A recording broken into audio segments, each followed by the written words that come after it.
this is something that we talked about when we like first were talking about like our experiences on the internet, and I think it's really cool that we were like one of the first things that brought us to YouTube and like the internet in general was just the Battle Network series, which is like ironic to think about because it's like based on the internet. Yeah, that's funny. Like that was the first YouTube video I ever saw. It was some like Mega Man Battle Network like compilation of Navis getting like killed really quick. Yeah, there was that. The one I remember specifically was a really low quality hypercam video of the program advances of Battle Network 6 set to Remember the Name by Fort Minor. I remember thinking as a kid, like, this is the coolest shit. What is this music? That's like peak 2007, 2008, like internet content. It's amazing though, like, and I think it's really crazy to also think like, how much of an impact like this game just had on, like how I just saw designs, because the designs in Battle Network are probably some of the best elements of it. Absolutely. Just the sleek. It was a combination of like the sleek redesigns of the older masters, which at that point like I had never really experienced a real like traditional Mega Man, so I really didn't. I didn't. Like to me, all these guys were like new. Yeah, exactly. Like, I was not aware there was like a Proto Man before Proto Man EXE. Right, like, and I had no experience with X even, so like when Colonel was there, I was like, oh, this is a cool original character. Or right. As a kid, I called him Colonel because why the. Yeah, I did the same thing. Yeah, I would call him. I'm sure we both called Bass Bass. Yes, entirely. Yeah, of course. Bass.EXE. I was like, it has nothing to do with fish, Bass. but whatever. I remember when I was little, I would try to find wallpapers of Bass, and I would type like Bass wallpaper, and I would get wallpapers of fucking fish, and I would get really frustrated. Dude, I would set Bass as like my avatar for everything. He was by far the coolest sick. character in the series, like hands down. And I really like the fact that he wasn't even like a main character. He was like a secret main character. Yeah, I think he's only like a character that matters in like 3, as far as I'm aware. I think he shows up in like 1. He's been in actually every single game. The only time he's like plot relevant is in 2, because like they make a clone of him. So it's not even a real him, they just make a clone of him. And he's like a secret boss in every other game. But like comparing like, you know, not having any knowledge of Mega Man prior, I think like, well, they said in an interview about the designs is that they wanted to make the designs really cool for kids, but also appeal to the older fans. And I really think they did a great job. Because, like, if I had to say the designs in one word, it'd be Cyber. Like, the designs in original Mega Man, and I guess partly X, were, like, very clunky, traditional, like, how people viewed robots in the past. But, like, this is the internet. Like, this is data and all that sort of shit, so... Yeah, they're really cool, because, like, they're not quite mechas, but they're more humanoid, but they still have a lot of, like, design aspects about them. It kind of reminds me of, like, Sentai, like, Power Ranger kind of stuff. Like, Proto Man especially is super Sentai. Yeah, like, that dude is he's just a Power Ranger. Definitely. Basically. Like, I would say there are more, like, the designs are so varied, too. It's crazy, because you have ones that are, like, almost one-to-one, but like changed up. Like I would say like Airman or Quickman. But then you have like ones that just go in rapidly different directions, like Flame Man. Like Flame Man at 6, Mega Man 6 was like a turban oil robot, and here he's like a 4-legged burning like program thing. Monstrosity, yeah. But the designs really did sort of change over time, like, and that's also something I really enjoyed about the series was that it constantly sort of evolved, which I would say is very hard, like. Even if you're comparing it to Pokemon, there are more changes between each game than any Pokemon game, I would argue. Oh, for sure. In terms of how the battling system works. Because if you remember, like, 1 was very, very basic. And it just had, like, armor, I think. You could just buy armor. And then in 2, they added the whole style system, which is probably one of the coolest things in the game. Every game, like, you would agree with me that fusion and, like, things combining is, like, the sickest shit ever. It is. It's taking, I would say it's taking sort of the best elements of, like, a Navi and sort of slapping it on Mega Man. Like, there are, like, honestly, there's some crosses that I like more than, like, the design of the actual Navi it comes from. Like, Searchman, like... Searchman is cool, but like he honestly, when we're talking about like the humanoid designs, he looks like just a dude with a sniper rifle. Right. But then when like you fuse him onto Mega Man, like you get the giant sniper rifle arm, and it looks sick as hell. And speaking of that, it's really too bad we never got the base soul because that's my favorite design. But it's also just because it's base. Yeah, we'll definitely have. I have like a story to tell about the base Soul shit, but like Mega Man EXE himself has such a malleable design to where you can just slap on like almost anything to him and he'll look cool. And you know what? And that's also that's perfect because like you could say that about like X and or Classic because like they're very basic design, but if you think about the designs, like when you would get new powers in X and Classic, you just change colors. This is so much cooler than changing colors. You're like taking a part of the boss literally on you. You know what? Or the character or the Navi is like literally part of you, as opposed to just you're changing colors, you know?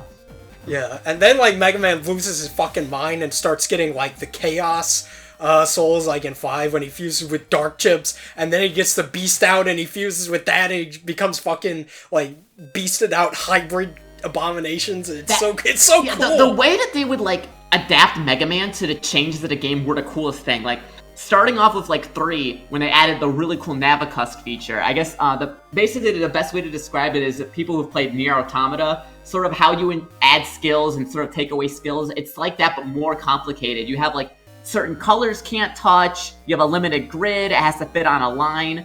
And if you didn't follow these rules, you would like bug out Mega Man, literally. You'd lose control, he'd like take damage, he'd move all over the grid like erratically.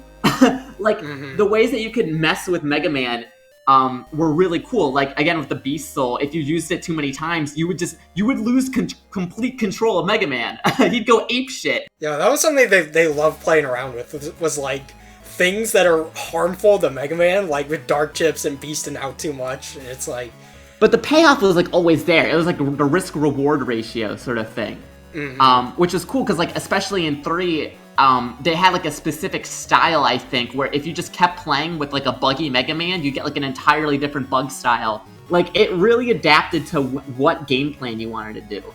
I wasn't a huge fan of the Dark Chips in 4 and 5, but also that's just like 5 was okay, but 4 was just sort of a mixed bag. Yeah, 4 is like the one that it's one of those games in the series where like everyone pretty much agrees this is the worst one. It's kind of like Devil May Cry 2, where like everybody is more or less in agreement that it's the worst. And it's weird because like the changes with it did like the emotions and the soul. It added like it's the one that sort of started the whole soul thing. It were great. But the actual game is really bad, and I remember I only found out like a year or so ago that you have to beat the game 3 times to see everything. Because I remember I beat it once as a kid, and I was like, nothing happened. Yeah, like each like you know how the whole thing is set around a tournament. Like each new game adds like entirely new people to the tournament. Which I guess in theory is okay, but there's no like indication of that. I don't even know if that would be instruction manual or what, but there's no indication of that, you know what I mean? Yeah. I think the biggest issue is just the game is like really just dull. Yeah, I remember getting lost in the amusement park as a kid and like putting the game down for a good amount of time. I just didn't know what to do. And that's like, honestly, I would say that's the hardest thing about the series is because like every game feels so different. It's really, it's hard to say which one you should start with. Yeah, like I guess you could do just the go 1 through 6. Like that works fine. Yeah, definitely. It's really cool to see the series evolve. I think at the very least I can say about 4 and 5, which I know the ones people are most mixed on, at least they were very willing to experiment between games. Like that's something like I said earlier, like with Pokemon, like the amount of different things they just tried was very interesting. With liberation missions in 5 especially, which I thought were really like a nice change of pace, being more strategy based than just running around all the time. Yeah, you want to talk about some sick Battle Network designs? That is, okay, yeah, I'm definitely down. I mean, we both know Bass, like that's the one we always fangasmed over. Yeah, all right, let's talk about Bass, because Bass is the sickest, coolest thing. Like, I'm a 22-year-old adult, and every time I see this fucker, I like instantaneously turn 8 again. Right? He's so cool. It doesn't matter. It doesn't matter if like he's super edgelord. It's just everything about this design, from the cloak that just covers him entirely to like the hell rings that he would shoot out. Like they knew how to like revamp this character because I never really thought much of him. Like, now looking, I guess I was spoiled, right? Because, like, I started with Bass.EXE, I go back and I'm like, the older Bass design from Classic, I'm like, what's the big deal? Yeah, like, he's okay, but he's not, like, something about Bass.EXE is, like, frightening, because his boss fights are like really hard. They're always the secret like late game boss fights. And I guess also there's like the thing that you never know who he's operated by. It's like a rogue program. Yeah, he's just like a maniac. And then we mentioned Proto Man earlier as well, which I think is, I honestly, again, I prefer it way more to regular Proto Man, just because the way the sword is built into the arm, I think is really, really cool. Dude, he has a sword, and that's cool. Dude, I remember when I was little, I had this weird, like, gay crush on Chad. Dude, Chad is, he might as well just been called Chad, dude, like... Chad, more like Chad, yeah. Like, honestly, he was a more interesting character than, like, okay, Lan's fine, like, he just sort of his occupation there, but Chad was, like, always on top of everything. Although, I kind of liked how, like, the operators would mirror their navis in some way. Like, another one would be, like, Medi, who's, like, the girl who operates her is, like, just trying to find as like, a medical student trying to find a cure for her grandpa. But she's, like, that's probably one of the cuter original designs, I would have to say. Yeah, I like Medi a lot. But a lot of the original designs, like Laser Man or Cosmo Man, like, all of those are from fan contests, which I only learned looking back for research.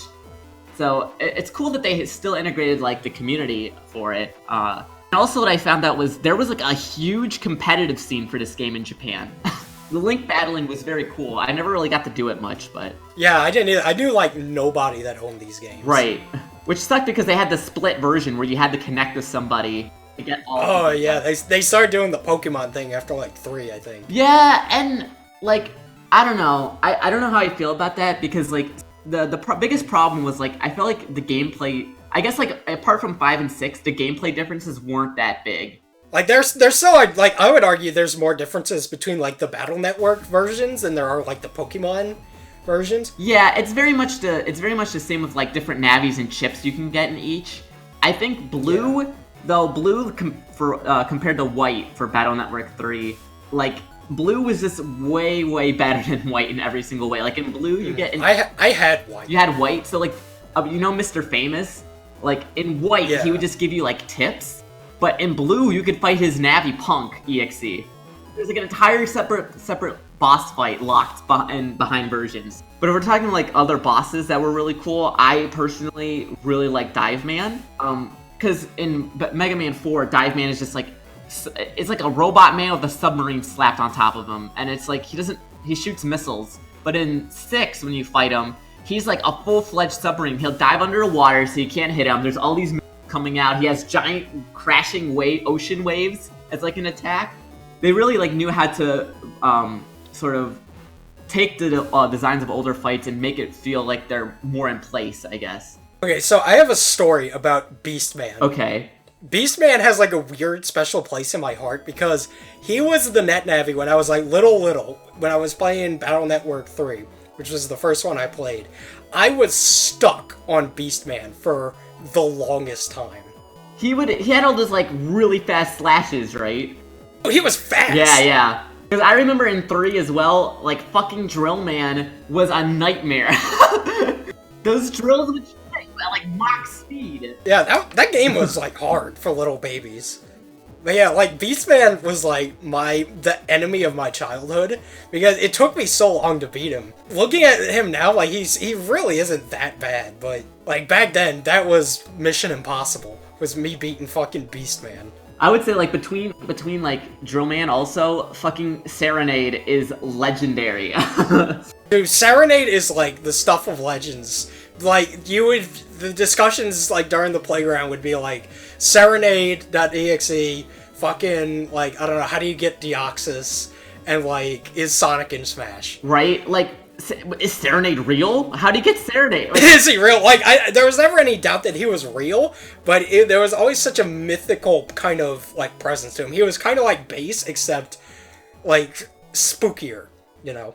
Yeah, he was like above Bass, I would even argue, in terms of like where he was in. Like he had to be awakened from a forbidden program, and he was this really big, scary Navi, right? Yeah, and the thing is, he's such a tiny little twink thing. Yeah, like he's not like threatening. He's like threatening in everything but appearance. Yeah, like I have just this like love of character, like the most powerful guy in the thing being like this little twink, you know? Like, I think that shit's great when a character like Frieza, like when they get bigger and bigger, and then their last form is really tiny. Right. Like, I always love that when the really like not scary, unimposing guy is like he's the big shit. Yeah, he apparently had like a huge part in the anime, but I never really watched the anime. So I can't really tell you. Yeah, I only ever saw like the occasional stray episode on TV. Apparently, like only the first seasons were dubbed, and then it was like no more. So I have no idea about it. But but the fact that like if you think about like Mega Man in media, like that anime went on for a while. Like I can't think of like, okay, Mega Man had the shitty cartoon. There was nothing for X. I don't think there was anything for Star Force either. Like no, definitely nothing for Star Force. That just shows how much of a legacy that Battle Network had. That it had a very popular anime to warrant like a movie and multiple seasons. Yo, but when is that Mighty Number 9 TV show coming out, though? Oh, dude, I don't want to think about it. My name is in the credits of that game. Oh, man, I'm sorry. I drank a lot to try to forget about that. Dude, I'm glad I never backed that shit. I'm really happy I never backed that game. It's just a matter of, like, holy shit, like, maybe it was time for the series to end, like, in terms of Mega Man, right? Like, I know they brought it back with 11, but, like, at the point of 10, I didn't feel like I needed more like classic Mega Man. I've never been all that into classic Mega Man. Like, I've played a couple of them, and they just frustrate me, honestly. Yeah, I can understand that. And also, like, going back from those designs, like, the EXE designs are just so much better. The way the Battle Network ended, I felt was, like, it ended on a really good note. Like, would I have wanted more games? Yeah, but could they have really done much more? I don't know. And I think they knew when to end it, which is, like, the hard part, but... Like, I think if they brought it back today, it would be pretty cool. Like, yo, Switch Battle Network game? I don't see why they can't put a collection of all of them. Oh, yeah, collection. Because, apparently they re-released all of them on the Wii U Virtual Console, which I didn't know because they never really announced that stuff. I mean, so I guess if you still have a Wii U, there's your chance. But really, the fan base is still really there. I wish I could have found like any footage of like this big competitive scene because the devs were talking about it, and there's actually a really good story where the devs themselves would like moderate these tournaments in Japan for this shit, and in the grand finals, someone pulls out like the gospel chip, you know, where like he just fucking obliterates the field. Yeah, the nonsense. And the dev was like, wait a second, we didn't release that chip yet. So like... Wait, hang on. Yeah, so the hacks were real. I remember watching a ton of hack videos on YouTube for this shit, where people would make their own boss scenarios.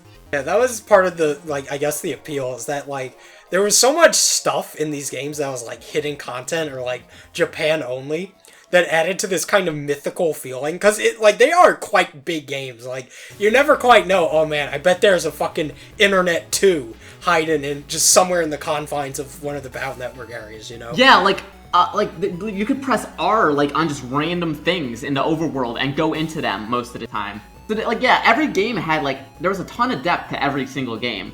I mean, even for, like, as awful as it was to play through all of it, still had a lot of hidden stuff to go through. I know, though, like, for sure, the biggest split between people is, like, are you a Falzar or Gregor? Like, that's the biggest divide in the community. Falzar. I'm on Team Gregor. I was always Team Falzar, because even though Gregor, I admit, has the sickest designs, the crosses in Falzar were, like, way more useful. Because Tengu, you could walk over broken chips. Like, Spout Cross would heal you if you did water damage. Drill, like, what was it? Drill? No, Groundman. Groundman, you could dodge and, like, pop up on the other side and do this drill attack. Like, Falzar was way easier. Even though you had the lesser designs, in my opinion. Yeah, like, that's why I like Gregor more. Just because, like, I think just turning into a beast thing is a lot cooler than turning into a bird thing. Right. Speaking of Gregor, one of my, like, favorite designs in Mega Man Battle Network is the fucking Charge Beast. It is such stupid nonsense. He's just, like, a train beast. Yeah, they just slapped a train on his chest and they called it a day. The fucking smoke engine just coming out is so cool. It's so dumb. I would say like that. It's dumb. It's stupid dumb. Like, you know what I mean? It's like really fucking cool and it's dumb, but you have to love it. I would say like the only other comparison. Well, I mean, okay, honestly, Shadow Soul and Shadow Cross were fucking sick because of the scarf. Like, dead ass. The scarf is just the sickest aesthetic for like an EXE character. I would have to say like the stupidest soul was fucking Wood. where like he just has like a big wood dress on. Dude, I was about to talk about that. He looks so goofy. He's so stupid. He's like wearing just a hunk of wood. Right? And he's like, I do not want to be here. Please get me out. Dude, Wood Soul Mega Man looking kind of thick. Right. See, another Navi I like a lot is Racism Man, aka Tomahawk Man.exe. Oh my god. Who is the sickest dude. You know, like, it's funny, he's designed between, like, original Mega Man and, like, Battle Network has probably changed the least, but something about him just looks way cooler with, like, how much sleeker he is. Yeah. I honestly, like, the whole appeal of Tomahawk Man was just the headdress. Like, as like, generic, as, like, stereotypical and like fucking generic as it is, the headdress is so fucking cool.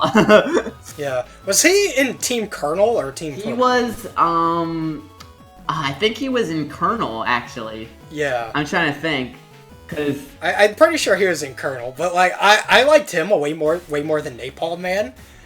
Just because I liked the feeling of like cutting things with the big fucking tomahawk. Oh yeah, the big... Like, I thought that was more cool. It had the big slow wind up on it too. So like you just like swing it across like 6 panels and wipe out everything. That was the coolest shit about like Team Proto Man, Team Colonel, was just assembling this team.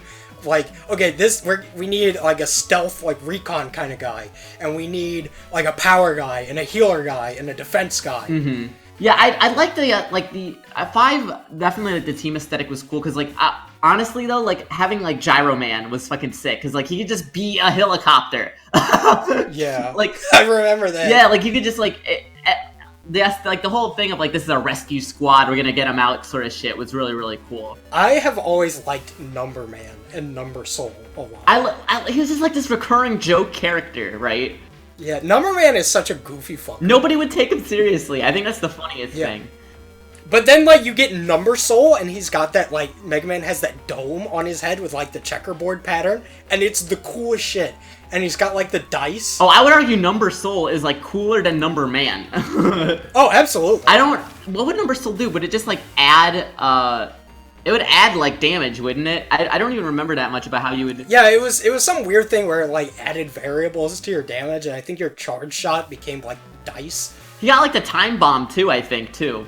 A lot of the bad guys from 6 are, like, kind of goofy looking. Yeah, like, you had... Oh, Circus Man? Oh my god, dude. Yeah. You had, like, Judge Man 2, as well. But, like, again, they had a lot of these designs from fan contests. Which, honestly, if I had, like, if I wish those weren't Japan only, man. If I had a design in... I'd probably, like, lose my shit. Yeah, like, Laser Man is... I love Laser Man. I think he's so fucking cool. See, like, the whole Omega aesthetic he has on his back. Like... Yeah. And the way he would, like, reflect things. Like, him and Cosmo Man, like... When they wanted to, like, make original designs or, like, adapt, like, things from fan contests, like, they knew how to, like, go all out with it. I think is cool. Like I said, they weren't afraid to experiment with different things. See, another one I like a lot is Dark Man from 3. Just because he's so, like, edgy. He's just got this, like, primordially edgy energy to him. I like that he was like Serenade's personal assassin. Oh, yeah, He was, his whole story was he had to kill 10,000 net nappies. God. Yeah, he had to kill 10,000 net navies just to talk to Serenade or whatever. Don't talk to me unless you've killed 10,000 Yeah, like that's how net big navies. of a badass Serenade was. Like he had like all these personal guards that like just to see Serenade, you had to like do all these stupid tasks for him. I was gonna say like just other adaptations I really like was Colonel, because like I thought Colonel and like I think his control was Barrel. I honestly liked them more than like the Colonel I found out later in like X. Because, like, in terms of writing and, like, what he's trying to achieve and his relationship to Iris, like, it feels more, like, human than, like, Colonel just being like, bah. I don't know. Like, Colonel was such a weird character in X. He was sort of just all over the place. And I like that he had just had a direct motive in Battle Network. Yeah, like, in 5, Colonel was kind of just a dude that showed up out of nowhere. Mm-hmm. And you never really learned, like, hardly anything about him until 6. Yeah, which was weird because, like, in 5 he was fighting against the Dark Chips, and then he sort of, like, is working for the enemy in 6, and we don't know why. It's cool that, like, that they could take a character like that and just sort of mold them however they wanted, because, like, yeah. his adaptation was like, again, I found way more interesting than what he was doing in X. See, I think that's about all the ones I wanted to talk about. Yeah, I mean, I could just list off like a bunch of other ones that are really cool.